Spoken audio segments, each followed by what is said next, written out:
تشریف لایا کریں، جس کے جواب میں حضور نے فرمایا کہ آپ مجھے معاف رکھیں، میں وہاں نہیں آ سکتا کیونکہ وہاں حقہ رکھا ہوا ہوتا ہے اور میں حقے کو دیکھ کر سر سے پاؤں تک شرم میں پنہاں ہو جاتا ہوں، لیکن میں حقہ پینے والوں کو دل سے برا نہیں جانتا۔ پھر فرمایا کہ بعض لوگ بیعت کے واسطے میرے پاس آتے ہیں، ان کی داڑھی اس طرح سے منڈی ہوئی ہوتی ہے، ان کے منہ سے شراب کی بو آتی ہے، ان کو بھی دل سے برا نہیں جانتا، کیونکہ میرا ایمان ہے کہ اگر وہ میرے پاس رہیں گے یا کثرت سے میرے پاس آئیں گے تو خداوند کریم ان کو ضرور متقی اور پاک صاف کر دیں گے۔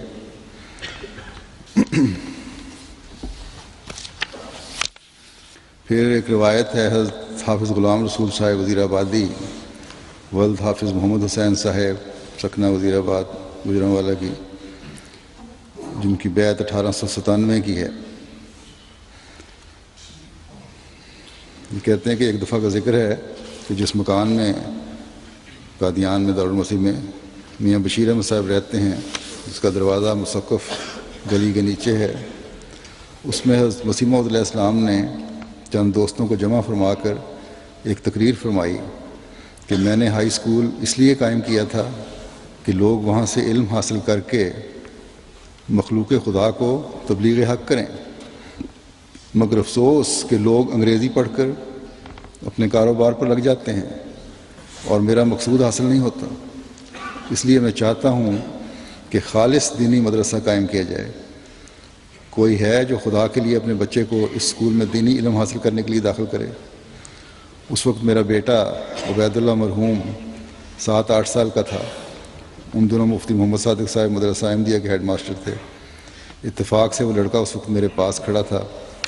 میں نے اس کو حضرت صاحب کے سپرد کر دیا، اور اس وقت مدرسہ احمدیہ میں ایک فضل الدین نامی درمیانے قد ضلع سیالکوٹ کا چپڑاسی بھی تھا۔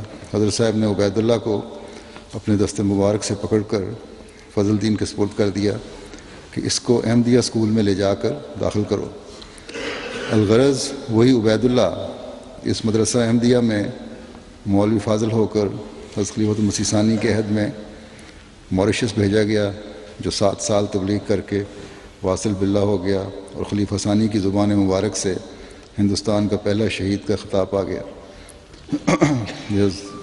مولوی عبید اللہ صاحب موریشس میں مبلغ تھے، تو وہیں ان کی وفات ہوئی، وہیں ان کی تدفین ہوئی۔ یہ ان کا ذکر ہے، ان کے والد صاحب کر رہے ہیں۔ پھر کہتے ہیں کہ ایک دفعہ کا ذکر ہے کہ سنا گیا کہ آج گرداسپور میں کرم دین بھیم والے کے مقدمے کی تاریخ ہے، وہاں حضرت صاحب تشریف لے گئے ہیں، اور یہ بھی سنا گیا کہ جو سرمایہ ہمارے گھر تھا وہ سب خرچ ہو گیا ہے۔ میں یہ سن کر گرداسپور پہنچا، حضور صبح کی نماز کے بعد لیٹے ہوئے تھے اور ایک آدمی دبا رہا تھا۔ میں نے بھی جاتے ہی حضور کو دبانا شروع کر دیا۔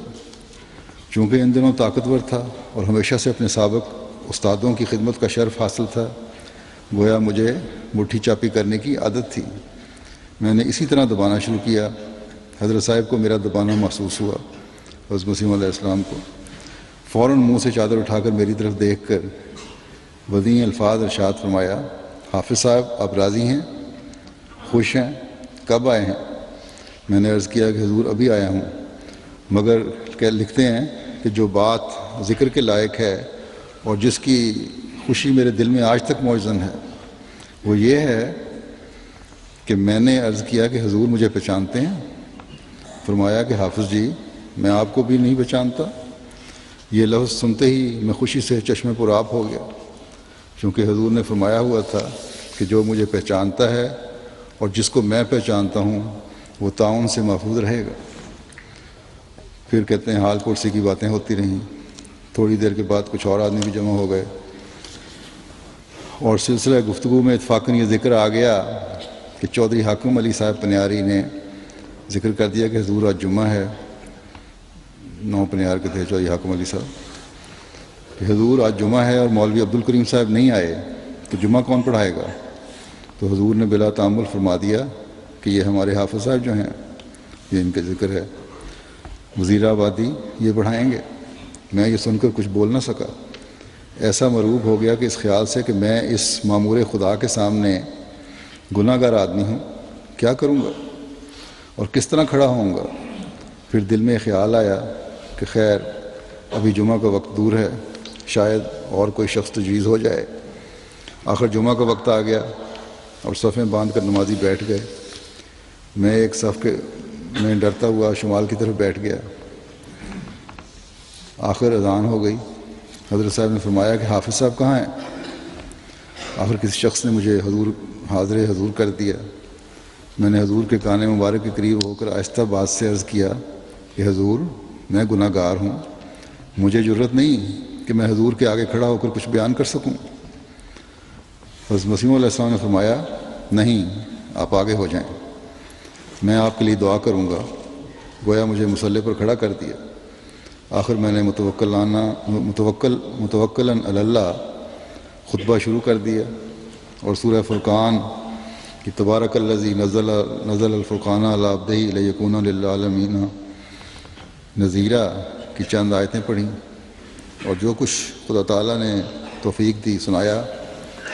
میں اس وقت دیکھ رہا تھا کہ حضور علیہ السلام میرے لیے دعا فرما رہے ہیں اور میرا سینہ کھلتا گیا۔ اس دن سے آج تک اللہ تعالیٰ کے فضل سے کبھی کسی بحث میں یا تقریر میں کبھی نہیں جھجکا، الحمدللہ علی ذالک۔ میں اسی کا نتیجہ سمجھتا ہوں کہ جب میں نومبر 1933 میں ہجرت کر کے آیا ہوں تو مجھے مسجد اقصیٰ کی امامت کی خدمت سپرد ہوئی۔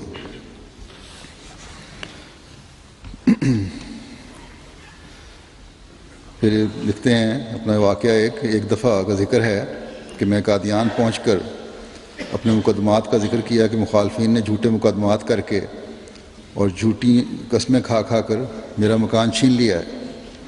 حضور نے فرمایا کہ حافظ صاحب، لوگ لڑکوں کی شادی اور ختنے پر مکان برباد کر دیتے ہیں، آپ کا مکان اگر خدا کے لیے گیا ہے تو جانے دیں، اللہ تعالیٰ آپ کو اور اس سے بہتر دے دے گا۔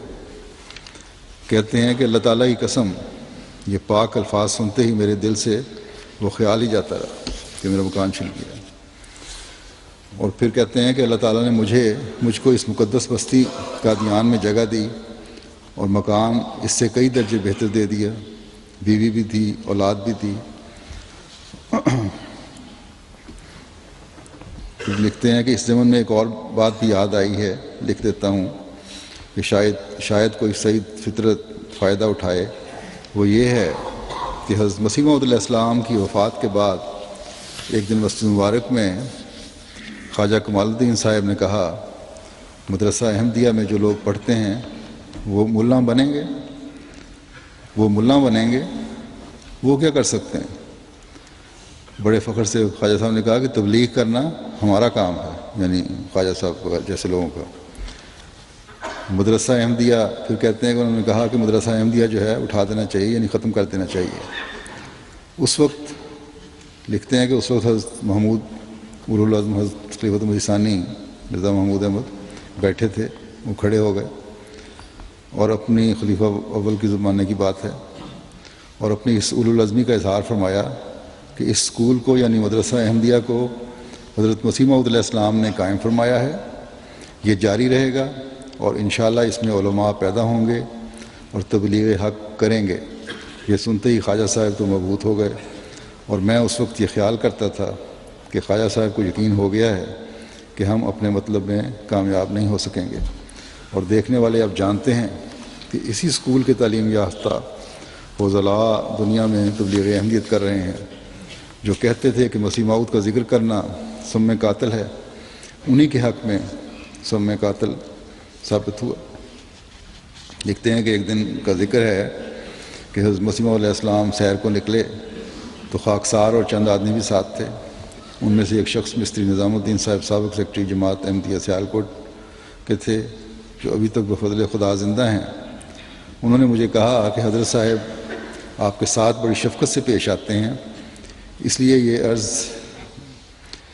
عرض کہ پہلی تفسیریں تو کچھ ساقط الاعتبار ہو گئی ہیں، پہلی تفسیریں اب خاموش ہیں، اتنی زیادہ واضح نہیں ہیں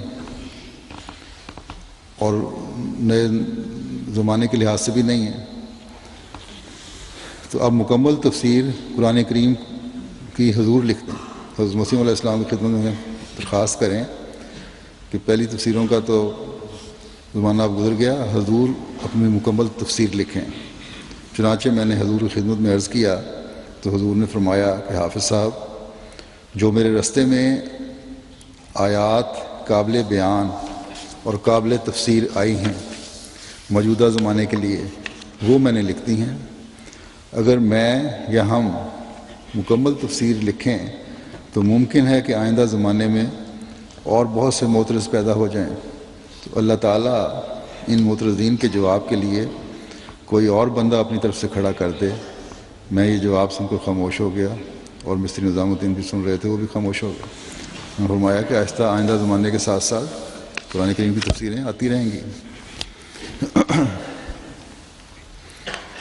پھر ایک روایت ہے خان صاحب منشی برکت علی صاحب ولد محمد فاضل صاحب کو، یہ ملازم تھے director general Indian medical service کے، ناظر بیت المال بھی رہے ہیں قادیان میں۔ 1901 میں انہوں نے بیعت کی تھی، اور 1901 میں حضرت مسیح موعود علیہ السلام کی زیارت کی۔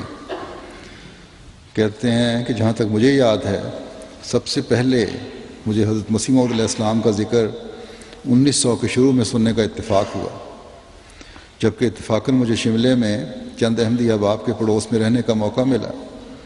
ان دوستوں سے قدرتی طور پر حضور کے دعویٰ مسیحیت اور وفات مسیح ناصری کے متعلق سوال و جواب